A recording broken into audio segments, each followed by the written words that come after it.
So when I got this car, when I saw this car, this 1987 SABB Turbo 900, I told myself I need to make some phone calls because every car I wanted that came into Nissan that was a trade-in, they never let me buy it.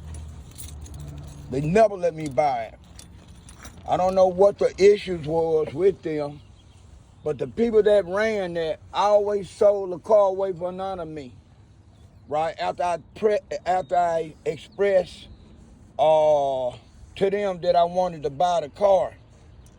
So when I saw this car, I wasn't leaving it to chance because they already had done it to me several occasions.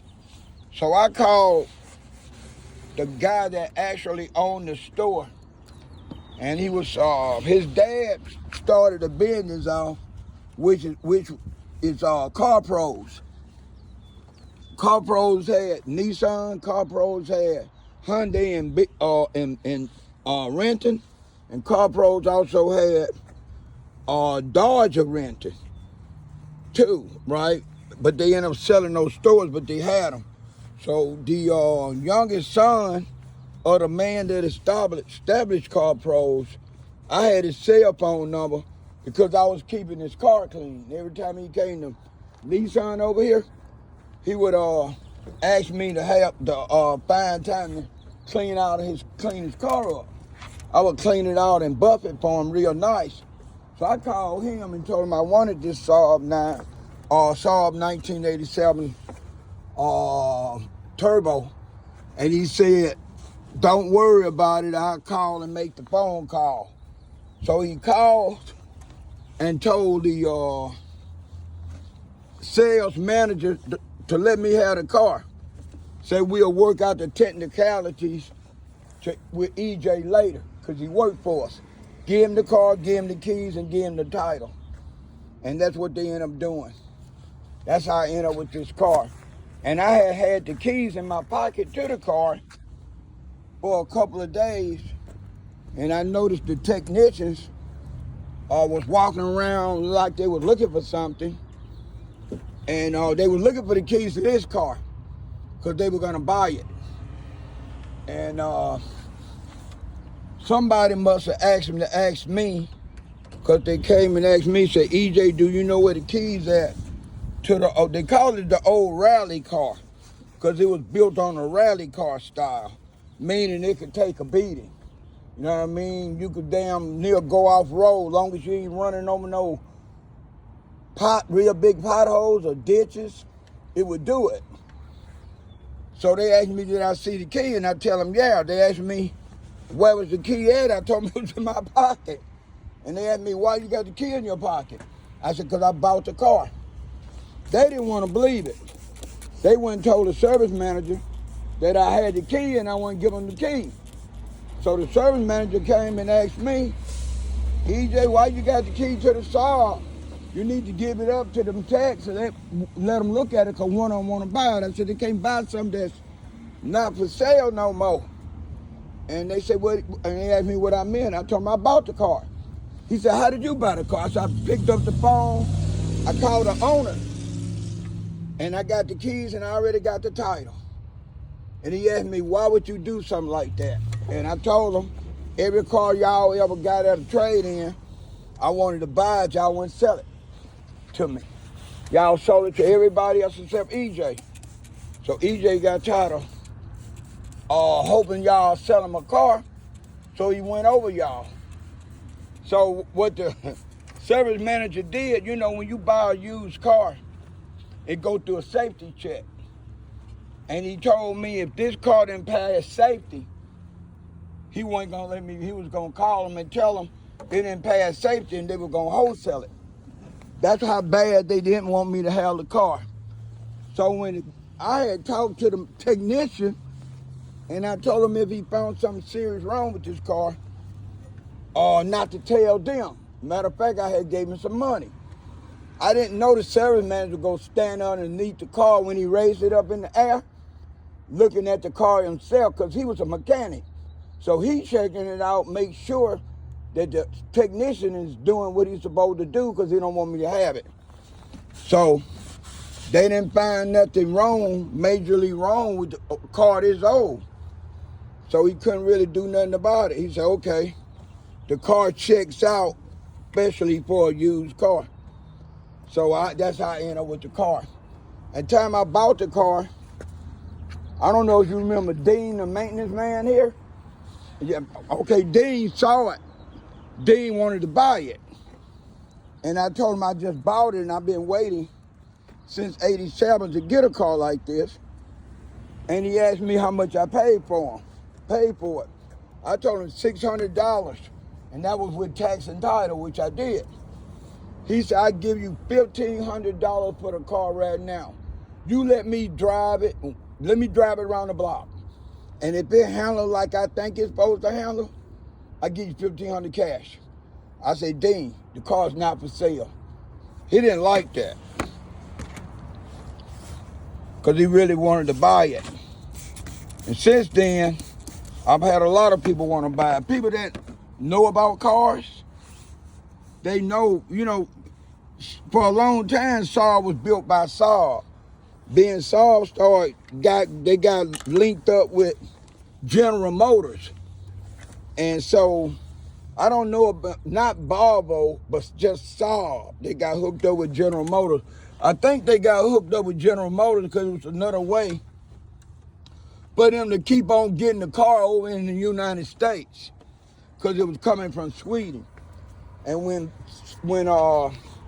SABB got involved with General Motors, the quality of the whole car changed, because it was built by Chevy, General Motors, and SABB, right?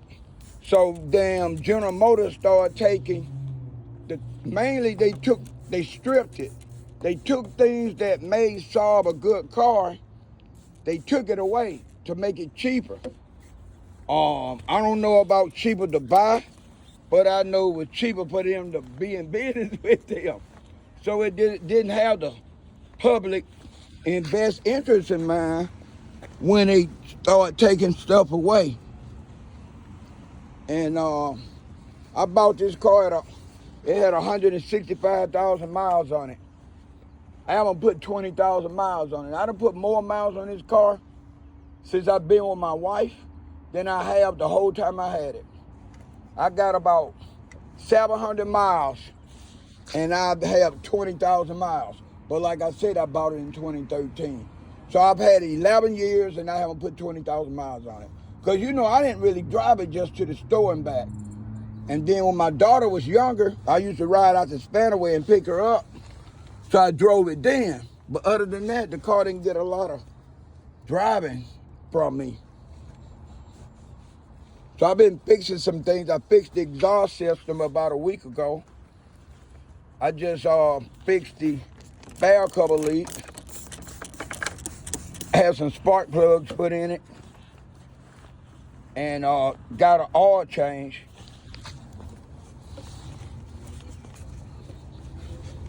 I bought 2 more rims just like these. A friend of mine found them online for me. I paid him the money and he ordered it for me. He just dropped them off to me Memorial Day, which was Monday. So now I got 2 more. I could have bought 4. One guy had 4 for sale, but by the time I got them shipped, it was gonna cost me about $400. And I didn't need 4, because eventually I'm gonna repaint these back black after I clean them with acid. So I didn't need 4, but I want at least 1, because I got a donut spare, like most people, that little small ass tire. That's what I got on here. That's the only thing that'll fit in the back of the SABB cargo area. What's a little donut tire. So I got the rims. I'm gonna go up to discount. I'm gonna buy a couple tires and at discount get them to mount them. I'm gonna put 1 in the car and put the other one in the house. Cause my people, I done had 5 different people, 5 different times somebody tried to steal his car. The last time they had the car, almost out the parking area by the big tree. the steering locked on them because the switch is in the floor, so it's locked up on them, right? So when I came outside, I didn't see it. When I looked up, I seen it over there. I never called the police because they weren't going to do nothing anyway. What I just got to do doing is cleaning up the engine compartment a little bit. That's why you saw me using the brush and the degreaser. I just didn't clean the valve cover off. I also cleaned around the jams of it. I usually clean this motor once a year, but then it's so much stuff I gotta cover up because it got all these wires running all over the place. And if I get moist or if I get them wires too wet, it could cost me a lot of money to get the car fixed. And then the main problem about the SABB is trying to find parts. You know, you better off if you just buy a car, because you could get all kinds of parts online for right now. Because when you go online, you can tap in what you want, and you could have it. It could be in another state, and you could say you want it, but you have to. Most of them guys got cash apps, accounts. So you have to cash app them the money and hope that they be respectful enough to send you what you paid for. Every now and then people lose their money because they pay people. So they're not going to send it to you till after they get the money. It's just the way it is. So that's how the scam is working. But the guy that I deal with, he buys stuff all the time because he got a couple antique cars. And he was like, you know, if I get you finding them rims, I want the money right now, because I'm gonna pay him out of my account that I got set up when I buy stuff offline. And he was telling me that I gotta pay him up front. I'm like, dude, I got your money. I could pay you right now if you want to. You give me your cash app information, and I give you the money right away. This is not no get the rims and I give you the money. I got the money. So he found the rims, asked me did I want 2 or 4. So I told him 2. He found a guy that had 2 for sale, and he found a guy that had 4. When he told me how much 4 cost, I almost bought them. But technically I ain't really got no room, you know what I mean, in the apartment. I'd have been sticking them out on the patio, and I didn't need 4. So I just bought the 2. I haven't even opened the box to see what they look like. I saw what they look like online because he showed them to me.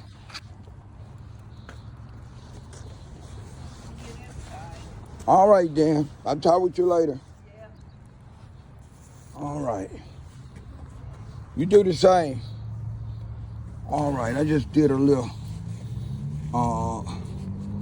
small degrease on my motor. If you look at all the wires, it's a lot of stuff I have to cover up to do this motor safely. I got my injectors right there. So usually it takes me about 30 minutes or 40 minutes just to get this car, all the things that need to be taped up so I can feel comfortable doing this motor, because I don't want to get marched in the wrong place. And I can still see oil burning out the exhaust pipe, and that's normal when you get valve covers on it. Normally they should have sprayed some brake clean or something that'll dissolve that oil, and I'm not saying they didn't. I just know I can smell oil burning, and I can see the steam, like the oil burning that it leaves. So what I end up doing is I went on and touched it up myself, you know, using my detail brush. I got some degreaser too, and I did a little something to it. Not a lot, just a little. My plan was just to clean the manifold, spray the manifold down for the oil, help the oil burn out, But then I got a little carried away and I started doing more work than I said I was gonna do. But what I done, it looked pretty decent.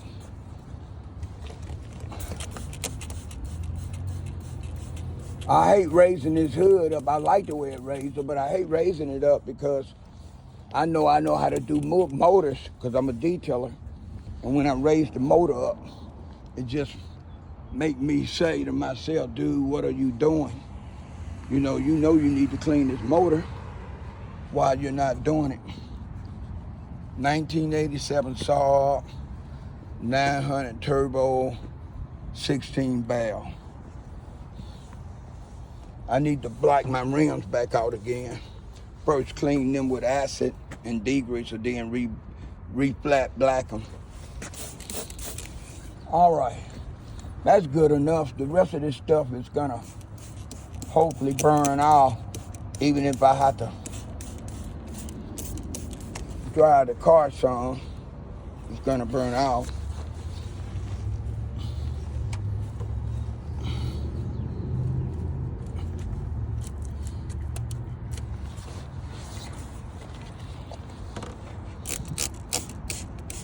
I was talking with my neighbors, just giving a little history on SABB, giving a little history that I know.